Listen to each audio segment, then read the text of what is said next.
What's up, everybody? My name is Robbie, and you're watching the first episode of Geek Level Asian.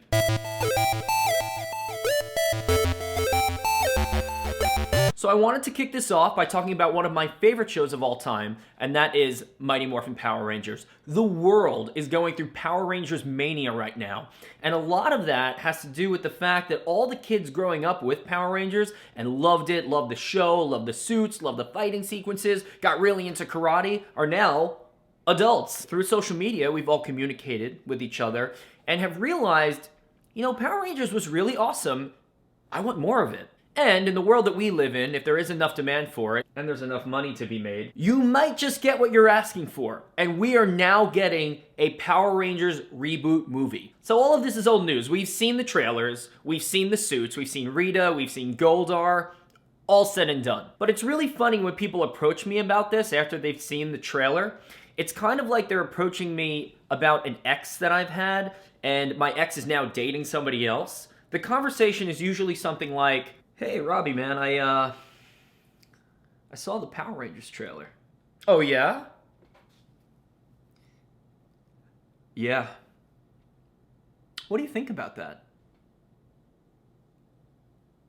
And my answer and reaction for them is very similar to the same answer and reaction I think I would give to the question about an ex. I'm not super stoked on it, don't really think it's a great idea, and I really don't want whatever it is now to be the norm.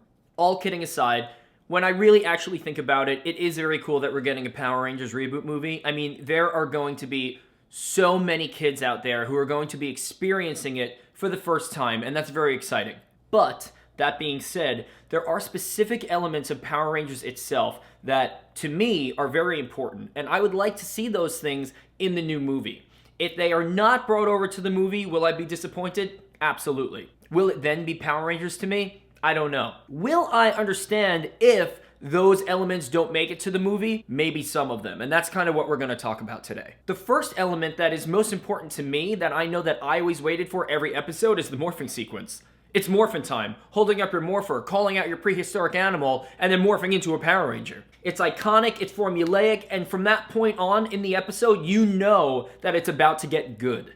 Now, bringing this all back to the reboot movie, we did catch a glimpse of what morphing is going to look like in this movie, and something that is really cool is that since we have the use of technology and CGI, we can actually see a Ranger morphing in live time, what it would look like if other people were watching them do it. That's pretty cool. In the original show, we had the frame, which was the morpher. Everyone was morphing, and at the end, it would kind of zoom in on Austin St. John's face. Maybe him turn into the Red Ranger. It lasted about half a second. So now my major concern about this is that the entire scene that we see in the trailer is very reminiscent of a very terrible show called Tattooed Teenage Alien Fighters from Beverly Hills. In that show, which was a Power Rangers ripoff show trying to bite off of the success of Power Rangers, the cast would have to go back to wherever their master is, and they would stand on these glowing platforms and call out signs of the Zodiac, and they would become the Tattooed Teenage Alien Fighters of Beverly Hills. Now, in the field, if you're facing a threat, that kind of doesn't really make any sense, because then you'd have to leave, you'd have to go somewhere, transform, and then go back. I don't think that they're going to do that in this movie, but it just kind of reminded me of it, and I was like, ooh, that's not a good reference. Now, moving on to a visual element of the show that I think is very important are the helmets themselves. The first time that I saw the suits, I was a little confused. I understand wanting to update and modernize the spandex suits that were in the original show, but I have a few things to say about that. Power Rangers is still on. It's still a television show. There are seasons that are still being taken from the original Sentai footage. And you know what? Those suits are good enough for kids, so why can't we use those? Maybe it's because they're not as cinematic looking? Okay, I get that. But why change the helmets? The helmets are supposed to represent the prehistoric animal that particular Ranger calls their power from, or derives their power from. These helmets kind of don't really look like anything. If anything, they look kind of like, maybe like birds, like there's like a beak. I don't really know what I'm looking at. Now, from what I read online, and we all know that everything you read online is true, right? Is that the Power Rangers now are receiving their powers from an alien technology. Okay, that makes sense. Zordon is not from Earth, so this all makes sense. Great. But then I saw promotional photos of the Rangers standing on their Zords, and guess what? They look like prehistoric animals. So why don't the helmets look like prehistoric animals? That doesn't make any sense. The helmets can't look like prehistoric animals because it's from alien technology, but the Zords can. So the idea behind that, not really sure, but hey, at least they kept the colors. So now I want to talk about another very important element of the show, and that is Megazord. We got to see Megazord in the second trailer, which is pretty cool. He looks awesome. Does he look a little bit too much like Optimus Prime? Does the whole scene look like it's directed by Michael Bay? Does it look anything like Megazord from the original show? No. But that coincides with the suits not really looking like the original show. And we do live in a different time, so I understand a guy in a suit, a Megazord suit, running around a stage with cardboard buildings is just not going to fly anymore. So all in all, I'm actually kind of stoked about Megazord because I think that scene is going to be really cool. And they also showed some really awesome sequences with the Rangers piloting their Zords with their helmets open. Now, this is different. This is new, but I actually think that's a really cool idea because the only reason why they had their helmets on in the show, other than protecting themselves, was to protect their identity. And when you're in your Zord, nobody can see you, so it kind of makes sense to have your helmet open. You can see better. You're piloting a giant mech robot. So, I don't know, that just seemed like a cool idea to me, and I think that's a good thing that they added. So moving right along, I do want to talk about villains. Rita Repulsa, played by Elizabeth Banks. I think she's going to do a really great job. She's dressed in all green, which we all know why. But if you don't, Rita is actually responsible for creating the Green Ranger, Tommy Oliver, who is one of the longest lasting characters throughout the entire series.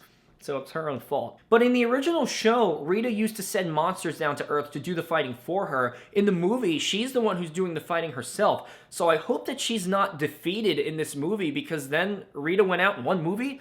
I don't want another Darth Maul. But again, I don't know. Let's see what actually happens. And now finally, the last element of the show that I think is one of the most important parts of the show is the relationship between all of the Rangers. The relationship between these teenagers who are burdened with the task of saving the world.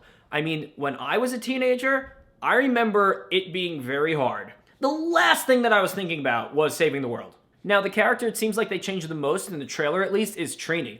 I mean, there's actually a scene where Trini's mother accuses her of doing drugs by handing her a cup to pee in for a drug test. Some people didn't really understand that. Trini, on the original show, was kind of a nerd just like Billy, and in fact, she was probably the only one on the team who was anywhere near his intelligence level, which, by the way, they reflect this in the Boom Studios comics, and I'm really glad that they captured that. It's a really awesome scene if you happen to read the comics. But going back to the trailer, Trini seems like a rebel. She seems like the one person who probably has the most attitude out of everyone. Now, although this is a very big difference behind the original truth of who Trini, the character, really was, Billy was already the really intelligent, nerdy ranger who could build things and use his intelligence against the bad guys. Trini was kind of just almost Billy, and it kind of made her character not really defined. There wasn't really anything about Trini that made her herself, other than the fact she was also very smart. This is taking it in a totally different direction and actually gives Trini a very different and definable character. And I like that. Now, after everything mentioned today, I am excited to see the movie because I want to see what they took from the original show. And I'm even more curious to know what you have to say about it. So let me know what you think. Leave your opinions in the comments. Tell me how much you love the show. Tell me what you thought about the trailers and what elements you would want to see in the movie. Maybe we'll agree. Maybe we'll debate. Who knows? Thank you very much, everybody, for joining me and listening to me rant about Power Rangers. Don't forget to subscribe, and you can follow me on Instagram at Geek Level Asian, and I'll see you next time.